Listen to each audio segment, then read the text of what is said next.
Hi everybody, and welcome to why we chose a Class A gas motorhome instead of a diesel. So this is one of our most popular questions. We get asked this, and we always get asked, when are you going to upgrade to a diesel? We have now driven 70,000 miles with our Class A gas motorhome, and just felt like this is the best time to do this video. So reason number one, we knew that we would be traveling all across the country, mainly in unfamiliar areas. And if we needed service done to our RV, we knew that we would be able to find a Ford dealership to do work to the motorhome. Our Class A gas motorhome is on a Ford F53 chassis. It's the V10 6.8 liter engine with a 5-speed transmission, also made by Ford. So we knew no matter where we were, we would always be able to find a Ford dealership. Unless if we were in a very small town and maybe possibly they did not have a Ford dealership. But the other advantage of the Class A gas motorhome is that any certified mechanic will be able to work on a Ford. Everybody knows how to work on a Ford engine. That was a big reason for us. With a diesel pusher, if we needed some type of work done, we would have to find a certified diesel mechanic, and there's just not as many of them as there are gas mechanics, or gasoline engine mechanics, I should say. So that was a big reason for us. Reason number two. The Ford F53 chassis is very easy to maintain, and it's very inexpensive to maintain. Oil changes vary between $75 to $95. We've even spent as little as $55, but that was just one time. So compared that to a diesel pusher, we have friends with diesel pushers, and their oil changes, they tell us, are between $400 to $600. That's a big difference. Yes, a diesel pusher does go further in between oil changes, so they don't need them as often, but that difference doesn't equal to dollars when taken in consideration. Number three, easy to find a gas station that sells 87 octane fuel. That is the fuel that goes into this RV, and every gas station has 87 octane. It's very easy, or 88 octane, I should say. There have been times that we couldn't get the 87 and had to go to 88, but they all sell gasoline fuel. Whereas with a diesel pusher, that's not always the case. You might pull into a gas station and they don't have a diesel pump. For us, it just took a little bit of the planning out of it. We could go to, I'll throw out the word Wawa out there. If you live in a certain area, you'll know what that is. Or a 7-Eleven or anywhere, and be able to fill up our RV. So that was another little reason. A nice little perk is just it took out a little bit of extra planning while doing our trips. We can just stop anywhere. Anytime we need fuel, we just pull over and get gas. No big deal. Number four is going to be a big one for most people, upfront cost. So a Class A gas motorhome are typically much cheaper than the Class A diesels. And this is usually what happens is people get the sticker shock and they're like, nope, I'm not going with a diesel. I don't want to pay that extra money for that engine. I'm going to go with gas for now, and maybe I'll work my way up to a diesel later on. Now, I will say, you're getting much more than just an engine when you choose a diesel. There are many, many advantages to a diesel pusher. And honestly, it's the superior chassis is the diesel pusher. And towards the end of the video, I'm going to go into all the benefits of a diesel pusher. Reason number five, life expectancy. We knew that this Class A gas Ford chassis was going to last as long as we needed it to. The average RVer does about 5,000 miles per year. If you throw in the full-timers, it goes up, I think, something like 6,000, 7,000 miles a year for the average. It's not a whole lot of miles. The Ford chassis with this V10 is a very reliable chassis. If you go into the forums, you can see that they're lasting well over 200,000 miles. At 5,000 miles per year, the average, that is 40 years. We knew that we wouldn't need the RV or want the RV after 40 years. We do a lot of miles. So we do well over the average. We do full-time. We do drive over 20,000 miles a year. But even at 20,000 miles a year, we will still get 10 years out of the chassis, maybe even a little bit more, because we're planning on slowing down as we go. This year, we're hoping to do under 20,000 miles. If we can continue to do that, we could get 12 to 15 years out of this chassis, which is way more than we actually want to get out of it. We'll be ready for a new RV before the chassis is completely burned out, I guess you could say, or dead. Number 6 is a bit of a question, and I'm going to answer it, and it will become a reason, I guess you could say. So we get asked all the time, what about hill climbing, going into mountains? We have done all of that. We have traveled on 8% grades, 9% grades on the highway. We've done greater grades than that on back roads, and we make it up the hills just fine. And that's with towing our car. It does get louder up front, but it never gets so loud that we're shouting to talk to each other.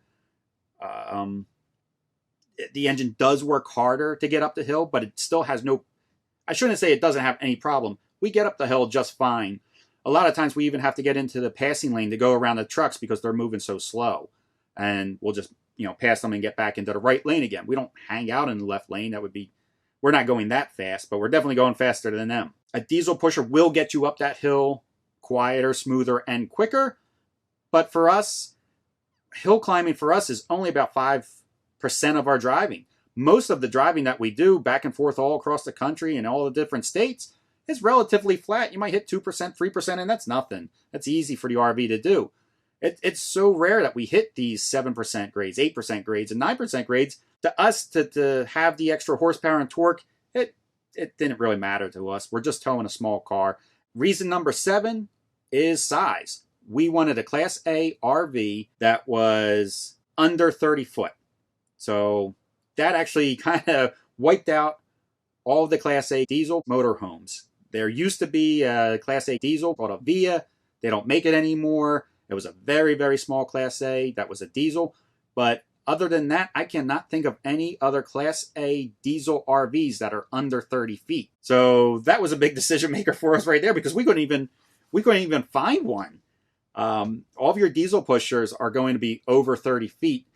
I think that the smallest one that I can think of right now is a Tiffin makes one that's 31 to 32 feet, and it's a diesel pusher. But other than that, that's the only one I can think of, and it's still, like I said, it's over to 30 feet. So they are all of our reasons.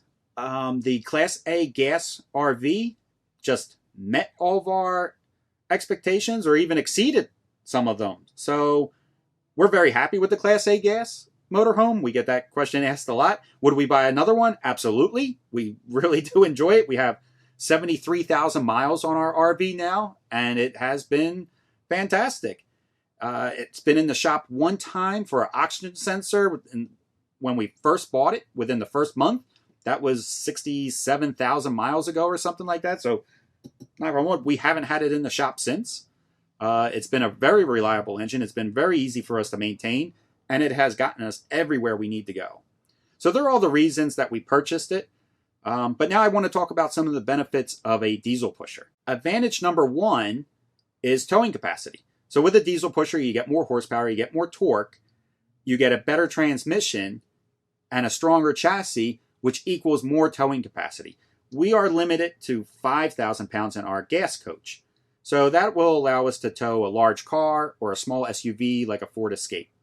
With a diesel pusher, though, you get 10,000 to 15,000 pound tow capacity, and that will allow you to tow a large SUV or a large pickup truck, and you can put a golf cart in the back. Or you can tow a trailer and put side-by-side ATVs in there. You're really not limited to what you can tow. You can almost tow whatever you want. The tow capacity is really incredible. You also get more cargo capacity.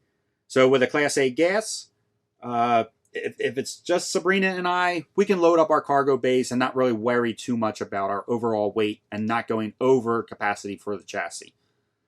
If it was Sabrina and I and maybe 2 teenagers that are going to take up some of our weight and our cargo capacity, it then becomes something that we have to think about how much we can carry and put in our bays. With a diesel pusher, your cargo capacity is so much greater.